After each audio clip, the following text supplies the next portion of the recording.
আলামিন বলেন, আমার নাম আল্লাহ, আর এই নামের আওয়াজ কখনো নিচু হতে পারে না। আল্লাহ রাব্বুল আলামিন বলেন, ইয়া আইয়ুহাল্লাযীনা আমানু যকুরুল্লাহা যিকরান কাসীরা।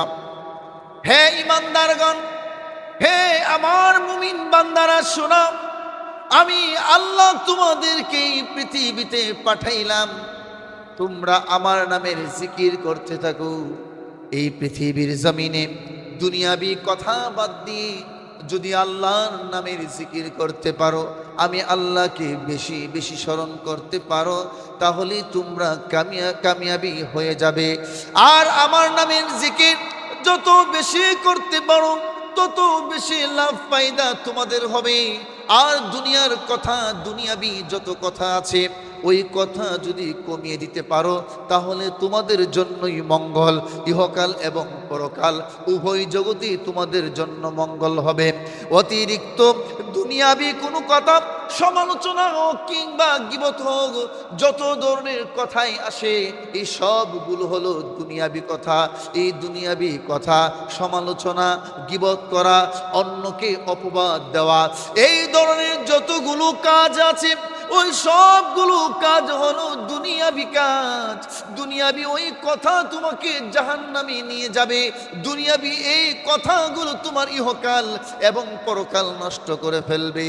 আর যদি তোমরা উযকুরুল্লাহ যিকরান কাসীরা, আর যদি আমি আল্লাহর নামের জিকির তোমরা করতে পারো, তাহলে আমি আল্লাহ রাব্বুল আলামিন ইহকাল এবং পরকালে তোমাদের সম্মান আকাশচুম্বী করে দেব। এই জন্য আল্লাহর নামের জিকির আমরা করব তো। আর একটু জোরে কর, আরো জোরে বলেন, করব তো। আল্লাহর নামের জিকির ঘরে ঘরে চালু করব তো ইনশাল্লাহ। আরো জোরে বলেন ইনশাল্লাহ। যদি সম্ভব হয় প্রতিদিন, যদি না হয় সপ্তাহে একদিন, তাও যদি না হয় মাসে একদিন, পারবো তো ইনশাল্লাহ। আরো জোরে বলেন, পারবো তো ইনশাল্লাহ। মাসে একদিন হলেও আল্লাহর নামের জিকির ঘরের মধ্যে চালু করব, যাতে করে ঘরের সমস্ত অন্ধকার দূর হয়ে যায়। আমার রাসূল সাল্লাল্লাহু আলাইহি ওয়াসাল্লাম বলেন, যার অন্তরে, যার ঘরের মধ্যে জিকির থাকে, সেই ঘর কখনো মৃত হয় না। যার অন্তরে জিকির থাকে, তার অন্তর কখনো মৃত হয় না, তার অন্তর মৃত্যুর পরেও জীবিত থাকে। সুবহানাল্লাহ। এই জন্যে আল্লাহু আকবারের আওয়াজ অনেক উঁচু হয়। জোরে বলেন আল্লাহু আকবার। আরো জোরে বলেন আল্লাহু আকবার। মসজিদের মিনারে যখন মুয়াজ্জিন আজান দেয়, আজানের আওয়াজ কখনো নিচু হয় না। মসজিদের মিনার থেকে আজানের আওয়াজ কখনো নিচু শব্দে হয় না, কারণ আল্লাহর নামের শব্দ সব সময় উঁচু হয়, আর আল্লাহর নামের আওয়াজ সব সময় উঁচু জায়গা থেকে প্রতিধ্বনিত হয়। ঠিক কিনা বলেন? আর একটু জোরে বলেন। মুয়াজ্জিন আজানের মধ্যে বলেন, আল্লাহু আকবার, আল্লাহু আকবার, আল্লাহু আকবার, আল্লাহু আকবার। আল্লাহর বরত্ব আজানের মধ্যেও উঁচু করে আওয়াজ দিয়ে আল্লাহু আকবার বলা হয়। মুয়াজ্জিন সাহেব যখন ইকামত দেয়, ইকামতের সময়ও আওয়াজ উঁচু হয় নাকি নিচু হয়? আর একটু জোরে বলেন, নাকি আস্তে বলে? মুয়াজ্জিন সাহেব যখন ইকামত দেয়, ইকামতের মধ্যেও মুয়াজ্জিন সাহেব বলে আল্লাহু আকবার, আল্লাহু আকবার। আল্লাহর নামের আওয়াজ উঁচু হয়। ইমাম সাহেব যখন মুসল্লিদেরকে নিয়ে নামাজে দাঁড়িয়ে যায়, ইমাম সাহেব আল্লাহু আকবার আস্তে বলে। আর একটু জোরে গান, আরো জোরে বলতে হবে। ইমাম সাহেব যখন মুসল্লিদেরকে নামাজে দাঁড়ায়, ইমাম সাহেব আল্লাহর নামটা উঁচু করে বলে আল্লাহু আকবার, আল্লাহু আকবার উঁচু করে বলে। খানায়ে কাবার লক্ষ লক্ষ হাজিরা যখন খানায়ে কাবার চতুর্পাশ দিয়ে ঘিরে ফেলে, তখন সকলে বলে আল্লাহু আকবার, আল্লাহু আকবার। তখনও তারা আল্লাহু আকবার আওয়াজ উঁচু করে নাকি নিচু করে? মুজদালিফায় কিংবা মিনায় যখন যায়, সমস্ত হাজিদের জবানে আল্লাহু আকবারের নাম উঁচু আওয়াজে থাকে। যখন বাইতুল্লাহ মুজদালিফা মিনায় ওই খতিব সাহেবরা যখন হজের খুতবা পড়ে তখন সেখানেও আল্লাহু আকবার উঁচু করে নাকি নিচু করে? আর একটু জোরে বলেন। শুধু তাই না, মানুষ যখন জন্ম হয় জন্মের সাথে সাথে তার এক কানে আজান আরেক কানে ইকামত দেওয়া হয়, তখন ওই আজানের আল্লাহু আকবার শব্দটার আওয়াজও উঁচু হয়, ঠিক কিনা বলে? মানুষ যখন মারা যায়, যখন জানাজার নামাজে হাজির হয়ে যায়, জানাজার নামাজে হাজির হওয়ার পরে লাশ সামনে নিয়ে যখন ইমাম সাহেব জানাজার নামাজ পড়ায়, তখন ইমাম সাহেব আল্লাহু আকবার আসতে বলে নাকি জুড়ে বলে? আরো জুড়ে বলেন, আর একটু জুড়ে গান।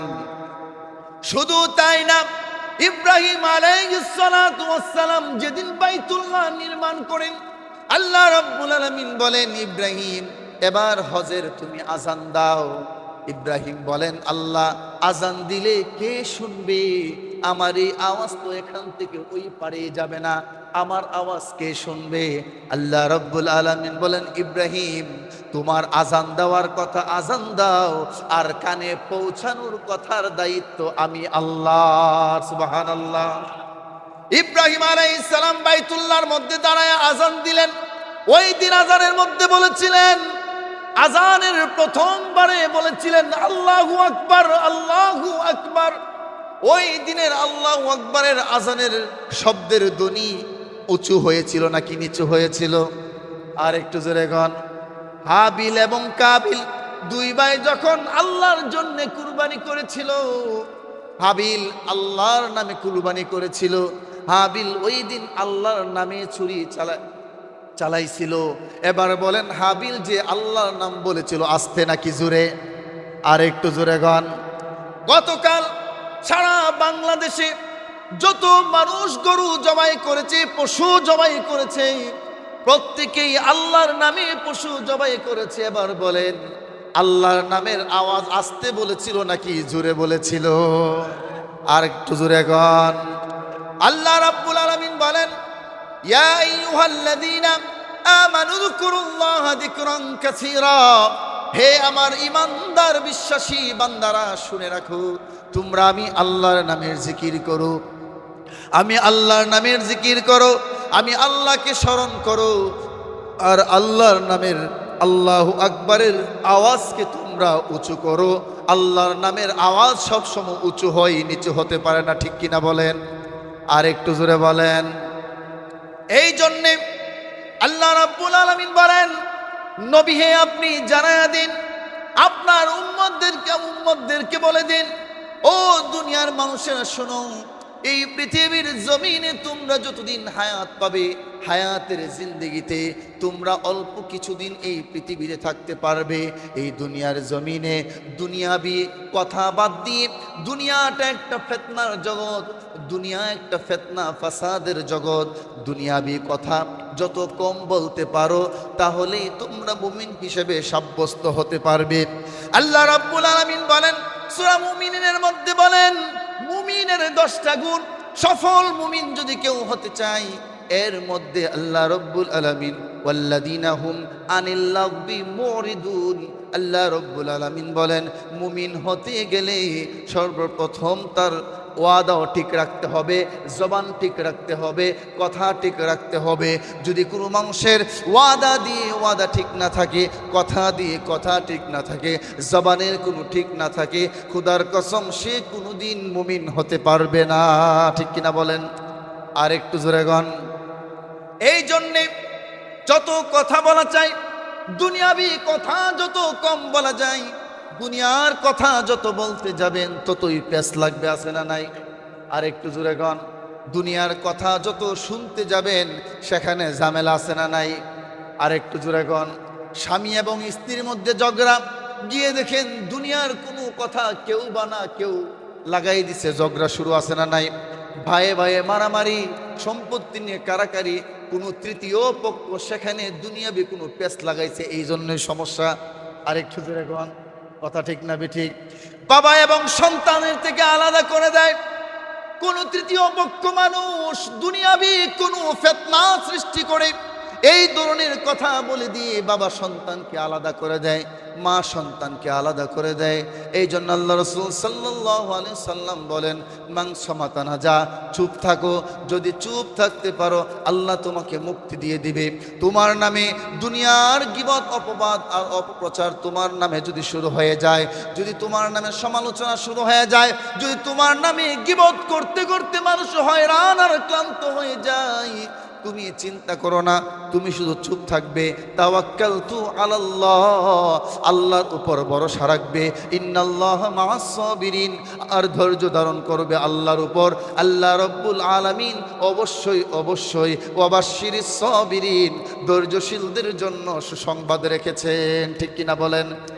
আর একটু জোরে গান, পারবো তো ইনশাল্লাহ। কথা কয়েন, সবাই দি বললো না পারবো তো ইনশাল্লাহ।